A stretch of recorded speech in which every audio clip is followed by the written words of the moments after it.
Hello दोस्तों, मैं जयकांत सैनी स्वागत करता हूं आपके अपने चैनल भात IQ में। हम डिस्कस कर रहे हैं राजस्थान पत्रिका न्यूज़पेपर जयपुर एडिशन 7 नवंबर। तो बने रहिए वीडियो में साथ अंत तक। There is lot to know and lot to discuss. तो आइए शुरू करते हैं आज का डिस्कशन।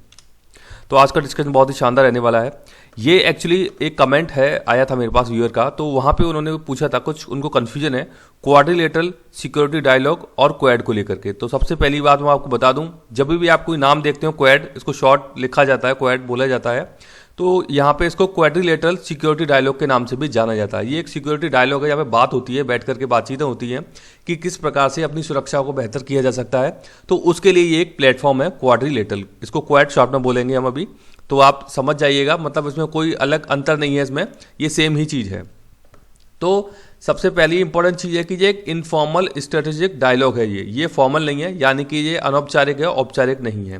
पहली चीज़, ये किन किन कंट्रीज इसमें शामिल हैं? इसमें कंट्रीज शामिल हैं भारत, USA, जापान एवं ऑस्ट्रेलिया। तो मैं आपको बता चुका था, एक मालाबार अभी एक्सरसाइज हो रही है, नेवल एक्सरसाइज, उसमें भी सेम ही कंट्री शामिल है मालाबार के अंदर। तो यहाँ भी आप क्वाड के अंदर भी सेम कंट्री है, तो याद रखिएगा आप, इंपॉर्टेंट है। अब यहाँ पे ये क्या काम करते हैं? फ्री, ओपन एंड प्रॉस्पेरिटी, ये प्रॉस्पेरिटी लाने की बात करते हैं। किन एरियाज के अंदर? इंडो पैसिफिक रीजन के अंदर।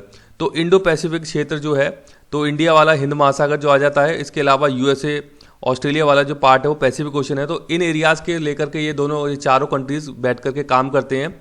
और मुख्य जो इनका मुद्दा है वो है चीन को टैकल करना। चीन, आपको पता है कि पूरी दुनिया के अंदर अपनी दावेदारियां गलत तरीके से मतलब प्रेजेंट करता है, जैसे कि साउथ चाइना सी को लेकर के OBOR उसका प्रोजेक्ट है। इसी प्रकार से कई सारी दावेदारियां किसी मतलब अनैतिक प्रकार से वो अपनी इकोनॉमिक जो ग्रोथ है उसको बढ़ाने का काम करता है। तो ये सारी की सारी चीज़ें करता है चीन। तो उसको टैकल करने के लिए कहीं ना कहीं ये क्वाड उन्होंने तैयार किया है, जिसके अंदर 4 देश शामिल हैं। ये इंपॉर्टेंट चीज़ है। अब ये भी आपको पता होना चाहिए कि जो आइडिया है क्वाड का वो किसने दिया था। तो ये जो आइडिया है वो सबसे पहले दिया था जापानीज प्राइम मिनिस्टर थे शिंजो आबे, 2007 में दिया था ये आइडिया।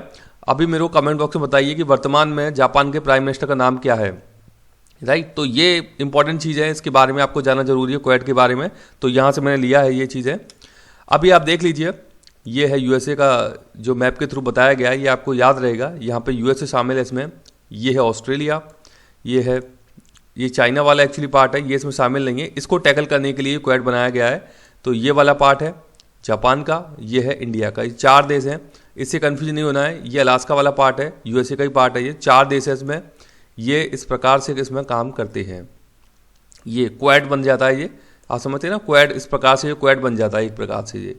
तो ये इसको नाम इसीलिए शॉर्ट में क्वाड दिया गया है। तो ये चारों के चारों काम करते हैं। ये हिंद महासागर हो जाता है, और ये वाला जो पार्ट है ये पैसिफिक ओशन वाला पार्ट हो जाता है। तो ये दोनों मिल करके सीमा इसमें सुरक्षा है, सिक्योरिटी को मेंटेन करने का काम किस प्रकार से करना है, ये सारी चर्चाएं यहाँ पर होती हैं इस प्लेटफॉर्म पे। पेज नंबर हम पे बात की गई है। ये यहाँ पे कुछ न्यूज़ आई है। जो राजस्थान के मुख्य न्यायाधीश हैं CJI, जिनको हम बोलेंगे, का नाम है इंद्रजीत महांती इनका नाम है। राजस्थान में वर्तमान जो CJI हैं हाई कोर्ट के, तो ये यहाँ पे न्यूज़ कवर की गई है। अब इससे संबंधी कल ही राजस्थान कांस्टेबल एग्जाम में प्रश्न पूछा गया है, राजस्थान के प्रथम CJI कौन थे? डायरेक्ट प्रश्न पूछा गया है, सिंपल। तो इनका नाम है कमलकांत वर्मा, ये आपको पता होना चाहिए। तो कमलकांत वर्मा इनका नाम है, राजस्थान के प्रथम CJI थे, और वर्तमान में इंद्रजीत महांती हैं। तो ये आपको पता होना चाहिए, नोट कर लीजिएगा। इसके अलावा मैं आपको रिक्वेस्ट करूंगा सभी व्यूअर्स को कि आप राजस्थान कांस्टेबल के जो एग्जाम्स हुए हैं, सारे के सारे एग्जाम्स देखिए उनके। उसमें कई सारे प्रश्न बहुत ही अच्छे आते हैं, जो कि आपको हेल्प करेंगे आने वाले आपके जो भी एग्जाम्स हैं उनमें। मैंने इसके लिए 2 जो कल हुए हैं 6 नवंबर के एग्जाम, उनके आंसर की उसमें मैंने बताई है वीडियोज़ के अंदर। बहुत ही शॉर्ट वीडियो है, 20-20, 21-21 मिनट की वीडियो है। तो वहाँ पे जाके मैंने प्लेलिस्ट क्रिएट कर दिया है, तो आप देख सकते हैं उन वीडियोज़ को। काफ़ी अच्छी है, मतलब आपको एक बार उनका एक्चुअली आंसर तो पता ही होना चाहिए कि क्या प्रश्न पूछे गए हैं, और कुछ प्रश्न तो उसमें नए भी पूछे गए हैं। तो वो आप देख लीजिएगा, अगर आप अच्छे से अपनी तैयारी को और मतलब गति देना चाहते हैं तो। और आपको जब भी समय मिल जाए तब आप देख लीजिएगा। पेज नंबर में बात की जा रही है, ये बात की जा रही है भारतीय विज्ञान संस्थान है बंगलौर के अंदर। तो यहाँ पे इन्होंने कुछ स्टडी की है और कुछ डेवलपमेंट ये लोग कर रहे हैं। ये बता रहे हैं कि हम एक गर्म वैक्सीन बनाएंगे, इस दिशा में ये काम कर रहे हैं। भारतीय विज्ञान संस्थान काम कर रहा है गर्म वैक्सीन बनाने के लिए। अब ये गर्म वैक्सीन क्या है?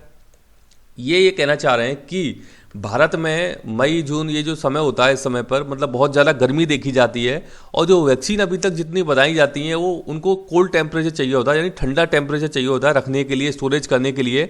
तो भारत के अंदर इतनी अच्छी फैसिलिटी नहीं है कि इतने व्यापक पैमाने पर हम इस प्रकार से वैक्सीन को कोल्ड स्टोरेज दे सकें। तो उसके लिए ये कह रहे हैं कि एक ऑल्टरनेट होगा कि हम गर्म वैक्सीन डेवलप करें जो कि 90 डिग्री तापमान तक भी रह सकेगी, उसको खराब, वो वैक्सीन खराब नहीं होगी।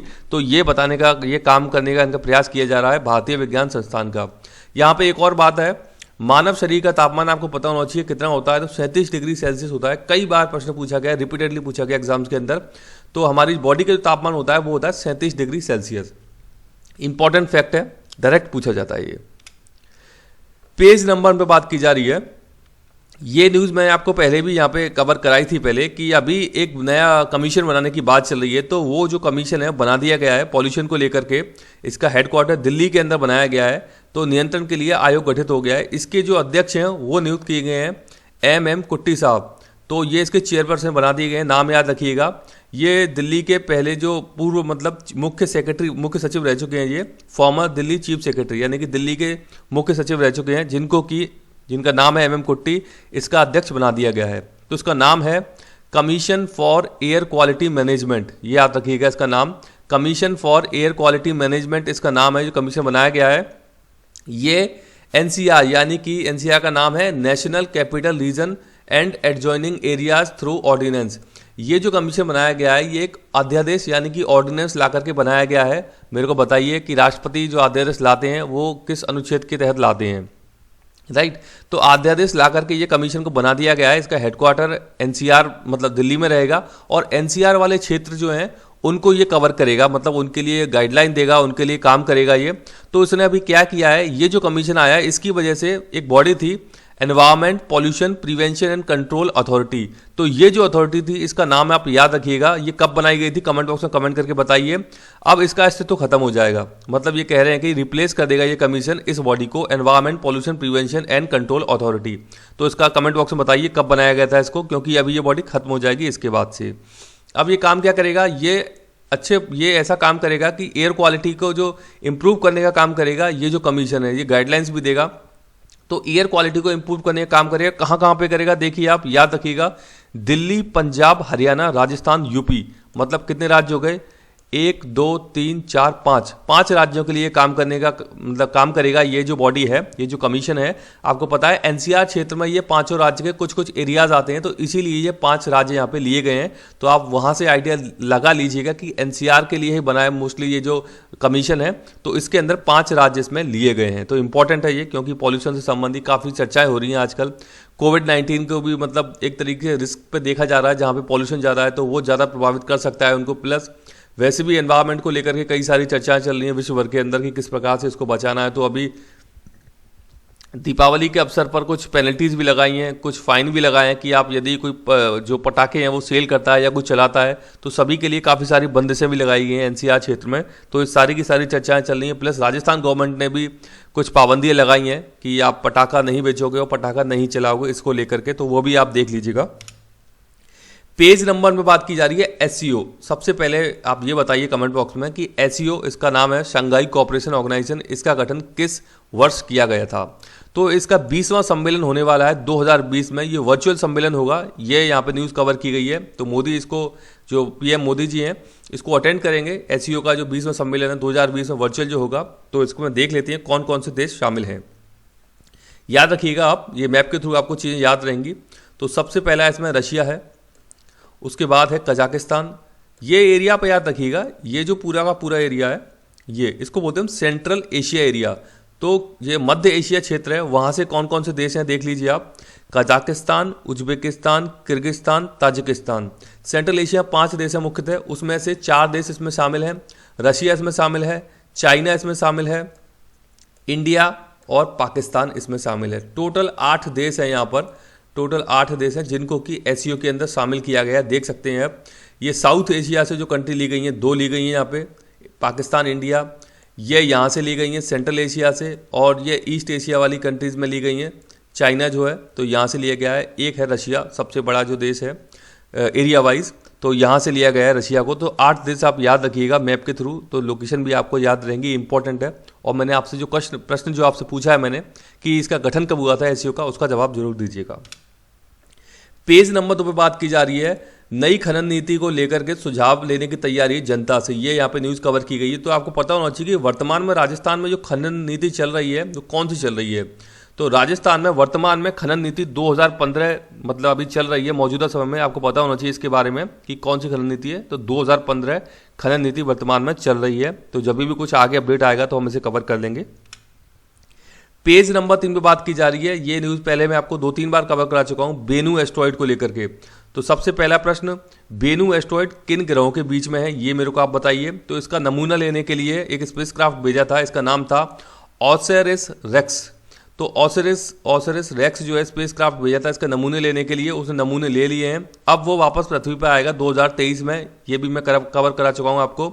इस मिशन से एक वैज्ञानिक हैं जो कि जोधपुर के हैं, वो जुड़े हुए हैं, इनका नाम है नरेंद्र भंडारी। तो नरेंद्र भंडारी जो वैज्ञानिक हैं वो इस वाले मिशन से जुड़े हुए हैं। ये जो मिशन है स्पेसक्राफ्ट भेजा गया है ओसिरिस रेक्स, तो नमूना लेकर आएगा 2023 में। इससे कई सारी फाइंडिंग्स पता लगेंगी कि पृथ्वी किस समय पर कैसे थी, कहाँ पे चक्कर लगाती थी। तो ये सारी चीज़ें मतलब जो क्वेरीज हैं सॉल्व होंगी कई सारी। तो ये न्यूज़ इसमें आई है, आप नोट कर लीजिएगा, इंपॉर्टेंट है। पेज नंबर 5 पे बात की जा रही है Kota super thermal power plant. कल हमने झालावाड़ का लिया था, आज हम बात कर रहे हैं Kota super thermal power plant की बात कर रहे हैं यहाँ पे। तो इसको प्रदूषण नियंत्रण मंडल से अनुमति मिल गई है, अब ये स्टार्ट हो जाएगा। तो यहाँ पे बताया गया है कि इसके संचालन को मंजूरी दे दी गई है राज्य प्रदूषण नियंत्रण मंडल के द्वारा। तो आपको पता होगा एक CPCB आपने नाम सुना होगा, सेंट्रल पॉल्यूशन कंट्रोल बोर्ड। तो वो केंद्रीय स्तर पर काम करता है। उसी के साथ साथ एक ये हमारे राज्य के लिए है राज्य प्रदूषण नियंत्रण मंडल। तो उसी के हिसाब से जैसे वो काम करता है केंद्रीय लेवल पर, उसी प्रकार से राज्य लेवल पे काम करता है राज्य प्रदूषण नियंत्रण मंडल। अब ये जो सुपर थर्मल पावर प्लांट है, इसकी क्षमता आप याद रखिएगा, इसकी जो क्षमता है वो है 1240 मेगावाट। इंपॉर्टेंट है, पूछी जा सकती है। अब राज्य प्रदूषण नियंत्रण मंडल जो है ये 3 एक्ट के आधार पर काम करता है। सुनिए, आप याद नोट कर लीजिएगा। Air prevention and control of pollution act 1981 बहुत ही इंपॉर्टेंट है, याद रख लीजिएगा। एयर पॉल्यूशन को लेकर बहुत ज़्यादा चर्चाएं हो रही हैं अभी, तो इस एक्ट को याद रखिएगा आप। दूसरा है एनवायरमेंट प्रोटेक्शन एक्ट 1986। तो 1986 का ये एक्ट है, एनवायरमेंट पर्यावरण संरक्षण को लेकर के ये एक्ट है। तीसरा है water prevention and control of pollution act 1974। अब मेरा आपसे यहाँ पे एक और प्रश्न है कि CPCB जो है वो किस एक्ट के तहत बनाया गया है, वो मेरे को कमेंट बॉक्स में कमेंट करके बताइए। तो ये 3 जो एक्ट हैं इनके आधार पर ये काम करता है राज्य प्रदूषण नियंत्रण मंडल, एयर, एनवायरमेंट, वाटर। तो एनवायरमेंट जो है इसने काफ़ी ज़्यादा व्यापक कर दिया है इसके क्षेत्र को, जो राज्य प्रदूषण नियंत्रण मंडल है, क्योंकि एनवायरमेंट पर काफ़ी सारे घटक आ जाते हैं, तो इसका फील्ड काफ़ी वाइड हो गया है। तो ये तीनों के तीनों एक्ट बेहद ही इंपॉर्टेंट है, आप याद रखिएगा, क्योंकि ये कई बार एग्जाम्स में रिपीटेडली पूछे गए हैं ये चीज़ें। पेज नंबर 7 पे बात की जा रही है, ये बड़ी ही सुंदर एक पिक्चर है, यहाँ पे फोटो ली गई है। 150 सेकंड का जो एक्सपोजर है उसका बहुत ही अच्छा एक नज़ारा है, ये देख सकते हैं। ये क्या हो रहा है, ये SpaceX फाल्कन 9 एक रॉकेट है, नाम याद रखिएगा, SpaceX फाल्कन 9। ये रॉकेट के द्वारा क्या किया जा रहा है, SpaceX एक कंपनी है, इसके मालिक का नाम बताइए मुझे, बहुत ही फेमस पर्सनैलिटी है, कमेंट बॉक्स में कमेंट करके बताइए SpaceX के मालिक का नाम क्या है, इसके ओनर कौन है। तो इन्होंने क्या किया, SpaceX ने GPS लॉन्च किया है, GPS ग्लोबल पोजिशनिंग सिस्टम है। तो GPS सैटेलाइट लॉन्च किया है, किसके तहत किया है ये, SpaceX फाल्कन 9 रॉकेट के तहत। ये कहाँ से लॉन्च किया है, ये किया है फ्लोरिडा से लॉन्च किया है। एक स्थान है वहाँ पे कैप कैनवरल स्टेशन है ये, जहाँ से कि इसको लॉन्च किया है। किसे लॉन्च किया है, SpaceX फाल्कन 9 रॉकेट को लॉन्च किया है कैप कैनवरल स्टेशन से। फ्लोरिडा बहुत ही बेहद ही इंपॉर्टेंट कंट्री है, USA के अंदर अभी इलेक्शन चल रहे हैं। फ्लोरिडा आप ये समझें कि जैसे भारत के अंदर यूपी है, उसी प्रकार से फ्लोरिडा USA के अंदर मायने रखता है, बहुत बेहद ही खास सीट है, वो स्टेट है फ्लोरिडा एक USA का। तो वहाँ से मतलब कई सारी सीटें वहाँ से, तो इम्पोर्टेंट ये जो राज्य है USA का। तो आप नोट कर लीजिएगा सारे के सारे फैक्ट जो मैंने आपको बताएं, और कमेंट बॉक्स में जवाब जरूर दीजिएगा SpaceX के मालिक ओनर का नाम। पेज नंबर 8 बात की जा रही है, ये बात की जा रही है सुजान गंगा नहर की। सुजान गंगा नहर संबंधी यहाँ पे एक न्यूज़ कवर की गई है, तो आपको पता होना चाहिए सुजान गंगा नहर भरतपुर जिला के अंदर स्थित है, राजस्थान में, इंपॉर्टेंट है, नोट कर लीजिएगा। पेज नंबर 9 पे बात की जा रही है टेलीकॉम कंपनियों के लिए राहत की सांस यहाँ पे बताई गई है कि वर्क फ्रॉम होम होने से कोविड-19 के कारण इनकी अभी आमदनी बढ़ गई है, तो अभी ये 25% की बढ़ोतरी और करने जा रही है टैरिफ को लेकर के। आने वाले समय में ये लोग करेंगे, तो अब मतलब इनको कुछ प्रॉफिटेबिलिटी आने लग गई टेलीकॉम कंपनीज को। तो ये यहाँ पे न्यूज़ कवर की गई है। अब मेरा यहाँ पे आपसे एक प्रश्न है, जवाब जरूर दीजिएगा कि टेलीकॉम को रेगुलेट करने के लिए कौन सा बोर्ड है, कौन सी अथॉरिटी है, तो उसका नाम मेरे को बताइए। टेलीकॉम को कौन रेगुलेट करता है, कमेंट बॉक्स में बताइए इसका नाम। पेज नंबर 10 से बात की जा रही है। ये अगेन प्रदूषण संबंधी न्यूज है। तो यहाँ बता रहे हैं कि दम घोटू प्रदूषण वाले शहरों की बदलेगी आबोहवा, धन आवंटित, यानी कि केंद्र ने अभी बजट अलॉट किया है, 4200 करोड़ रुपए अलॉट किया है। तो शहरों के लिए ये अलॉट किया जाएगा बजट कि आपको किस प्रकार से इन चीज़ों को लेकर चलना है कि प्रदूषण कम से कम हो। तो ये अच्छी पहल की जा रही है केंद्र सरकार के द्वारा, क्योंकि प्रदूषण बहुत ही मतलब बड़े स्तर पर बढ़ता जा रहा है, तो जो कि बहुत ही घातक है इंसानों के लिए। तो ये सारी की सारी न्यूज़ हम देख लेते हैं, कुछ और इंपॉर्टेंट फैक्ट यहाँ पे। तो जब प्रदूषण की बात आती है तो हम बात करते हैं AQI यानी कि एयर क्वालिटी इंडेक्स। मैं से आपको कई बार करा चुका हूँ एयर क्वालिटी इंडेक्स। मेरे को ये बताइए किस सन में, किस ईयर में से स्टार्ट किया था और किसने इसे स्टार्ट किया था। एयर क्वालिटी इंडेक्स को किस संस्थान ने इसे स्टार्ट किया था, इंपॉर्टेंट है। सबसे इंपॉर्टेंट चीज़ आपको क्या याद रखनी है इसमें कि इसमें 6 इंडिकेटर दिए हैं, good, satisfactory, moderate, poor, very poor और सीवियर। अब ये आप रेंज इनकी याद रखिएगा, 0 से 50, 51 से 100, 101 से 250, 251 से 350, नहीं सॉरी, ये यहाँ पे इन्होंने गलत बताया है। ये सॉरी, ये इनके एक्चुअली जो मैं गलत बता दिया आपका, ये जो पॉल्यूटेंट्स हैं उनका बताया इन्होंने। यहाँ पे है ये 0 से 50 गुड की कैटेगरी में आता है, सेटिस्फैक्ट्री आता है 51 से लेकर 100 की कैटेगरी में, मॉडरेट 101 से 200 की कैटेगरी में आता है यहाँ पर, और पुअर आता है 201 से 300 की कैटेगरी में, वेरी पुअर 301 से 400 की कैटेगरी में, और सीवियर आता है 401 से 500 की कैटेगरी में। तो आपको इनको इग्नोर कर देना है, ये आपको डेटा याद नहीं रखना है, ये याद रखना है गुड, सेटिस्फैक्ट्री और मॉडरेट किस किस लेवल पे आते हैं, पहली चीज़ याद रखनी है। दूसरी चीज़ आपको कलर की कोडिंग याद रखनी है। प्रश्न डायरेक्टली पूछा जा सकता है कि गुड है तो उसके लिए कौन सा कलर दिया गया है, सीवियर है तो कौन सा कलर दिया गया है। तो ये कलर भी आप नोट कर लीजिएगा, ये जो कैटेगरी है उसके हिसाब से। अब इसमें 8 पॉल्यूटेंट बताए गए हैं, इनका नाम भी आपको पता होना चाहिए। ये जो पॉल्यूटेंट है ये है PM10, PM2.5, NO2, SO2, CO, O3, NH3 and PB। तो ये 8 पॉल्यूटेंट है, इनके नाम बेहद ही जरूरी है, आप याद रखिएगा। काफ़ी ज़्यादा चर्चाएं चल रही हैं इनको लेकर के, तो ये नाम इंपॉर्टेंट बन जाते हैं, नोट कर लीजिएगा आप। पेज नंबर 10 पे बात की जा रही है। ये बात की जा रही है दक्षिणेश्वर काली मंदिर कलकत्ता में हुगली नदी के किनारे स्थित है, ये आपको पता होना चाहिए। यहाँ पे पूजा अर्चना अभी स्टार्ट हो गई है। अमित शाह जी वहाँ पे गए हैं, बीजेपी के जो अमित शाह जी जो हैं, तो अभी होम मिनिस्टर है वर्तमान में अमित शाह जी, तो यहाँ पे गए हैं। तो इंपॉर्टेंट ये सवाल है कि दक्षिणेश्वर काली मंदिर, आपके दिमाग में, आपके जहन में एक सवाल आ रहा होगा, ये मॉडर्न हिस्ट्री से संबंधित एक सवाल बन जाता है, मतलब एक फैक्ट है इंपॉर्टेंट। दक्षिणेश्वर काली मंदिर का संबंध आता है रामकृष्ण परमहंस से। विवेकानंद जी के गुरु थे रामकृष्ण परमहंस, जिनके लिए शब्द आता है, जो कि दक्षिणेश्वर काली मंदिर के पुजारी थे। तो आप याद रखिएगा दक्षिणेश्वर काली मंदिर कलकत्ता में हुगली नदी के किनारे, जिनका संबंध है रामकृष्ण परमहंस जी से। तो इंपॉर्टेंट है ये। पेज नंबर 10 से बात की जा रही है। ये एक तूफान आया मध्य अमेरिका में, सेंट्रल अमेरिका में एक तूफान आया, इसका नाम है एटा तूफान। तो यहाँ पे इसने कोहराम मचा दिया है। ये तूफान का नाम याद रखिएगा। राजधानी आप देख लीजिएगा, इसका राजधानी जो है इसकी, ये एक्चुअली आया यहाँ पे, इस कंट्री का नाम है होंडुरस। मैं यहाँ पे लिखना भूल गया हूँ, इस कंट्री का नाम है होंडुरस है। तो उसकी राजधानी है टेगुसिगाल्पा, टेगुसिगाल्पा राजधानी है। ये जो है, ये जो देश है, ये उत्तरी अमेरिका के अंदर आता है। कौन से महाद्वीप में आता है? उत्तरी अमेरिका में। होंडुरस इसका नाम है, ये जो होंडुरस इसका नाम है देश का, उसकी राजधानी है टेगुसिगाल्पा। मैं आपको दिखा देता हूँ उसका मैप, ये आप देख सकते हैं Honduras. Honduras central American country है, मतलब कि मध्य अमेरिकन देश है होंडुरस। यहाँ पे इसके इस वाली साइड में अटलांटिक ओशन आ जाता है और यहाँ पे आ जाता है पैसिफिक ओशन। ये आप देख सकते हैं मैक्सिको सिटी है, तो मैक्सिको है। इसके ऊपर हम जाते हैं तो यूएसए आ जाता है, जो अमेरिका में जिसे बोलते हैं, लेकिन इसे हम मध्य अमेरिका देश बोलते हैं होंडुरस को, क्योंकि ये बीच में आता है उत्तरी और दक्षिणी अमेरिका के, तो और ये भाग है उत्तरी अमेरिका का। तो ये इसके बारे में आपको पता होना चाहिए और कैपिटल भी आप नोट कर लीजिएगा। पेज नंबर 10 से बात की जा रही है म्यांमार की। म्यांमार में फिर जीत सकती हैं सू, तो इनके बारे में बात की जा रही है। म्यांमार का नाम है, आप याद रखिएगा, म्यांमार या इसे वर्मा भी बोला जाता था पहले। यहाँ पे एक स्थान है यंगून या रंगून, इसलिए बोला जाता था। तो इंपॉर्टेंट है ये, आपको पता होगा 1857 की जो क्रांति हुई थी, उसके बाद बहादुर शाह जफर को यहाँ भेज दिया गया था, कैद कर लिया गया था रंगून के लिए। तो इंपॉर्टेंट है, 1857 क्रांति में ये इसका नाम आया था। तो ये शहर जो है, जगह जो है इंपॉर्टेंट बन जाती है। तो म्यांमार या वर्मा आप याद रखिएगा, ये दोनों एक ही चीज़ें हैं। राजधानी नेपितो है म्यांमार की। यहाँ पर एक फेमस पर्सनैलिटी है आंग सान सू की। 1991 का शांति का नोबेल इनको दिया गया था। ये एक पॉलिटिकल लीडर भी हैं वर्तमान में। तो इनकी बात की जा रही है सू की यहाँ पे, कि ये अभी हो सकता है कि अभी चुनाव जो होने वाले हैं यहाँ पे आने वाले समय में, तो वहाँ पे अच्छी या उभर कर आ सकती हैं, एक लीडर बन के आ सकती हैं, मतलब कि जो पॉलिटिकल इनकी पार्टी है उसके तहत ये। तो आगे भी न्यूज़ आएंगी, मैं इसमें कवर करता रहूँगा, तो आप नोट कर लीजिएगा। ये सारे के सारे फैक्ट जो हैं इंपॉर्टेंट है। ये आप देख सकते हैं म्यांमार जो देश है, यहाँ पे है म्यांमार देश, और ये हमारा इंडिया। तो यहाँ से कुछ ये जो है ये राज्य हैं, ये शेयर करते हैं। 4 राज्य हैं जो अपनी सीमा शेयर करते हैं, अरुणाचल प्रदेश, नागालैंड, मणिपुर, मिजोरम। तो 4 देश हैं जो कि म्यांमार से अपनी सीमा शेयर करते हैं।